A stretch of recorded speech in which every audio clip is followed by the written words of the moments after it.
Ladies and gentlemen, this is the YouTube channel vlog show of inspiration and realness. Also, this is the YouTube channel vlog show of positivity, personality, and fun. This is Eric Lima Shenanigans of 1977, and now the perpetrator of these shenanigans, Big Beefy E himself from his Big Beefy Man Cave in New Bedford, Massachusetts, Mr. Shenanigans himself, and the two-time Chilling 3000 2022 End of the Year Awards winner, Eric M. Lima. Thank you very much, Mr. Announcer, sir. Well, hello there, and welcome to yet another episode of Eric Lima Shenanigans of 1977. This is episode 325 of the show. It is Friday, or Friday if you get paid, and this is and this will be the Impact Wrestling Event Center. That's right, Impact Wrestling Event Center. I'm really excited to talk about it. So we're gonna get right into it right about now, as you can tell. It happened last night, the 26th. A little bit of X Division action to start things off. And Trey Miguel defending the title against a 73-year-old Mike Jackson. He's very popular down the south. And Trey Miguel ended up beating Mike Jackson, and then he was about to go and spray paint Mike Jackson. Disrespectful. You're supposed to respect your elders, Trey Miguel, you clown. And then all of a sudden, speaking of clowns, Crazy Steve appeared from under the ring while Miguel was about to look for his spray paint. And then, excuse me, I haven't had much sleep at all. Decided to spray paint Miguel's logo on his own chest. Crazy Steve did grab one of Miguel's sprays. So, and then when Trey Miguel tried to escape, Black Taurus was right behind him up the entrance ramp, and Miguel says, "You know what? I'll go through the crowd," and that's what he did. He went through the crowd. Well, Gia Miller interviewed Josh Alexander about the Golden Six Shooter elimination, and but Steve Macklin interrupted him. He's saying all those men in the ring I beaten. And so Sabin gets ready, and Sabin and Swann both get ready for that matchup.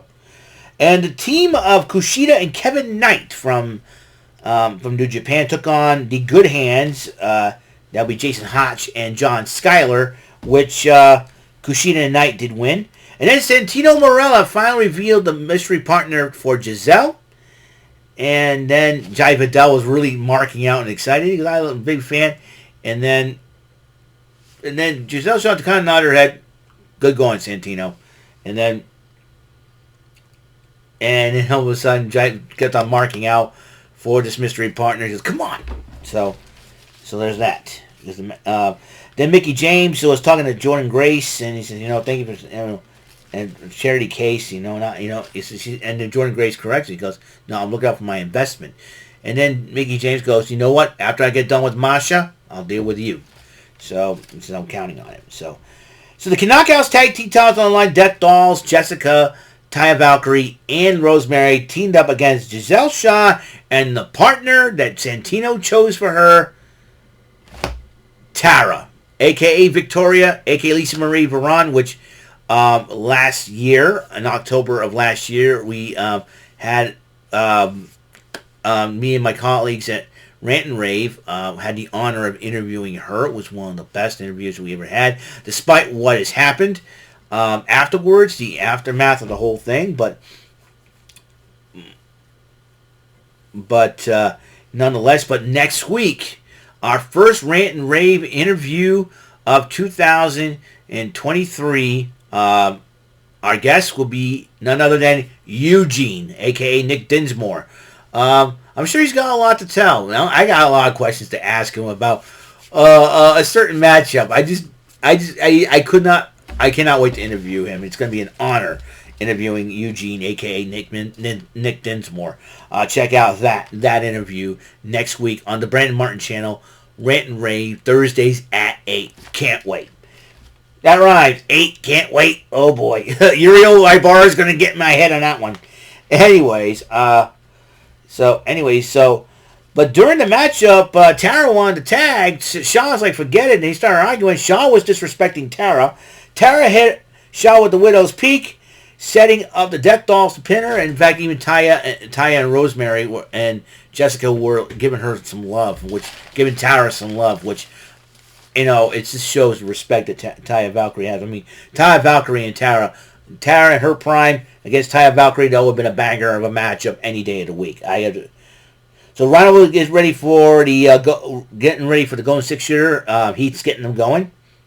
Taylor Wilde seems like doing a little, consulting the cards and, all the witch stuff that she does. And I think she is not done with Killer Kelly as of yet. So I think Killer Kelly could be next on our list. And then Santina Morella says, hey, listen, the interview you did with Tommy Dreamer was great. It was awesome. And Dave LaGreca said, coming from you, that's a compliment. It's an honor. It means a lot to me. And, and then Bully Ray is like, go over there, shut up, and all that. Yes, sir. And then he intimidates Santina Morella. You remember the last guy that was in charge? And he goes, you have to deal with him? Man, the only person that could deal with him is Tommy Dreamer. That's what they look. You know what was said? I would say, listen to some Bully Ray. You may be from New York, and your team has more world championships than my Red Sox do, but let me tell you something. This New Englander doesn't back down from anybody. And you know why? You know why our New England teams have been winning championships? Because they don't back down from challenges, man. That's what happens. That's what I would say. Well, Callihan was getting ready along with the design. And then Gia Miller interviewed Tasha Steele to say, listen, you guys lost the matchup and all that. So we're going to deal with this. And this is over or something like that. So the Bullet Club, Ace Austin and Chris Bay took on the major players. And the Bullet Club won the matchup, taking advantage of a few mishaps by the major players. And then, say his name and he appears. I believe in Joe Hendry. And then he talked about, the dance, you're upset because you're envious, and I have a lot of respect for you, because you're the first internet champion and all. But you're jealous, green with envy, because I sang a song for Moose called "The Dancing Moose." Well, I got one for you, and he saw it, and I love Joe Hendry. Joe Hendry, if you're watching this, you are the freaking man. And his arm over. And Joe Hendry's got the Chelsea green mask. Cause don't come to the bedroom. He goes, and he's dressed, and he got another mask. Cause Matt Cardona goes, no, I'm gonna play with my toys, and had the demolition. I'm gonna play with my right now, and then they had a picture. They had Joe Hendry go. I'm like, oh my god, and you're nothing but ages, bitch. I'm like, what? Oh my god! I was like, oh my gosh! You gotta watch that Impact. It was so like even Tom Henderson starting singing the song. I'm like, oh my god, he's. I love Joe Hendry. Oh, hey, Cardona is ticked off, bro. Oh my gosh, it was the funniest thing in the world, man. Oh, I like Joe Hendry is my favorite Impact wrestler. As far as my favorite Impact knockout, besides Mickie James, obviously Jordan Grace, I like her. Alicia Edwards, because she's a fellow New Bedford native. But Joe Hendry, I like Joe Hendry. He's so funny. So, anyways, Eddie Edwards alongside Alicia getting ready for the 6-shooter. And then the major players complained to Moose about Hendry and saying, you know what, we got to get rid of him. Jonathan Gresham went one-on-one with Sheldon Jean, and Jonathan Gresham did end up winning the matchup. Then, the Golden Six Shooter elimination matchup. Now, pinfalls. You can eliminate by pinfalls, submissions, and disqualifications. There's no countouts in the matchup. So, anyways, Rhino was the first one to be eliminated. Did Eddie Edwards after PCO came out to stalk Eddie Edwards and distracted him. Sabin has been eliminated, was the third guy to be eliminated. Then it was down to Moose, Callihan, Swann. Moose was eliminated by Swann. And then down between two former rivals in Callihan and Swann. Diener comes out and says, take him out. take him out. This is the final initiation, take him out.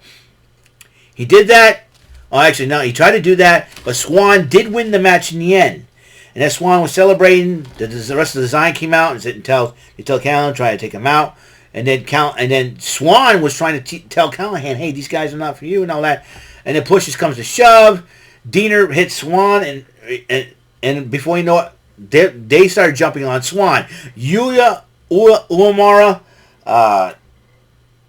Giles Alexander, Frankie Kazarian came to Swann's aid. It turned out to an 8-man brouhaha, and that's where it ends there.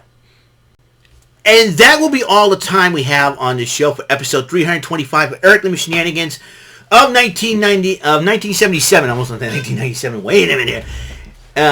Of 1977. I screwed up. Eric Lima Shenanigans, 1977, episode 325 of the show. And for Impact Wrestling from yesterday, January the 26th, 2023. And today is the 27th. And right around this time last year, we had a humongous blizzard that came by over the weekend of last year. But not this year. No way.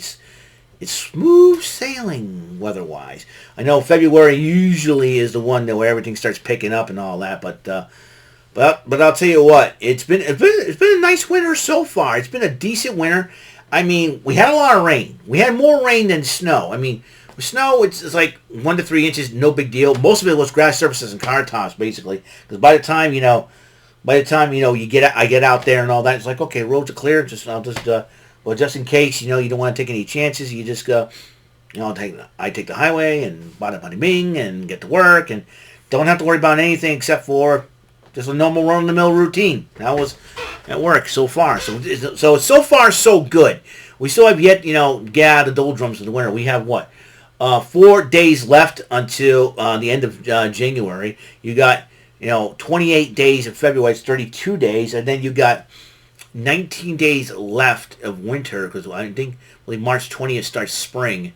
So we are, that means we're 51 days left of winter. 51 days. So, 51 days of the winter season left. So that's going to be a very interesting situation to see what happens as the rest of the winter rolls on and rolls along. So, and also also on the next episode, episode 326, we're going to do the 20th edition of Fearless Friday. What's another name for Fearless? Daring. What's the game of daring? Bullseye. Game of strategy, luck, knowledge, and daring. But this special episode coming up for the Bullseye bonus line will be dedicated to the late great Michael Tiller, who was the pillar for one of the pillars for game show fandom, as he was one of the biggest contributors for the game show fandom community, as he uploaded great episodes of great game shows, especially the ones of Bullseye. That's the ones I have enjoyed the most. So much my way. So this next episode of the Bullseye Bonus Island will be dedicated to him as my way of saying thank you, Michael Tiller, and rest in peace. All right, so that'll be on the next episode. Hopefully, you guys tune in for that. So that's it. So until the next episode comes rolling around, Mr. Announcer, please take us home. That is all for today's episode of the show. This is Mr. Lima speaking for Eric Lima Shenanigans of 1977. A Big Beefy E, do it for Bob Saget production. And in association with A Sweet Bowl for Raving Dingleberries Telepictures and Distribution. Thank you for watching another great episode of Eric Lima Shenanigans of 1977. Until the next episode, goodbye for now.